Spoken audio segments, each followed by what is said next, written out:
Crisis in the classroom. The Rhode Island Student Survey results released this week are giving us a look inside at student substance use, bullying, and depression. Well, tonight we break down the data and meet a student making a difference, as NBC 10 education reporter Abby Buttigieg tells us. Do you think smoking, doing drugs, or drinking is cool? No.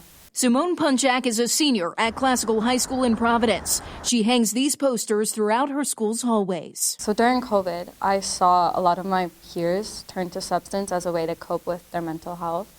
And that took a really big toll on me, especially seeing how it was affecting them and changing them as like an individual. So she's working to support those students alongside the Department of Behavioral Health Care, which just released its 2024 Rhode Island Student Survey. It asked middle and high school students about substance use, bullying, depression, and more. More than 23,000 middle and high school students responded. Were you surprised by the results of the Rhode Island Student Survey?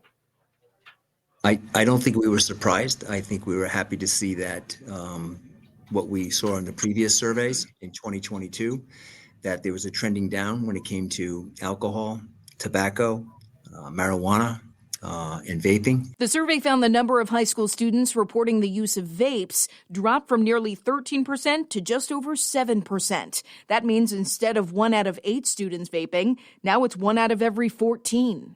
What we did find in our studies, the peers are disapproving of that kind of use. If you don't have that peer pressure where it's a disapproval kind of thing, then people aren't going to be using as much. Of growing concern now, the increase in substance abuse among middle schoolers, as well as more middle schoolers reporting bullying. Martin blames social media. It's concerning, but the important part of this is that we have prevention in the schools, and the goal of prevention is to get at things early. Martin says there are more than 70 student assisting counselors working with 56,000 Rhode Island students. A huge effort. But for students like Simone, if you want to make a difference, you can also just make a difference by doing something small.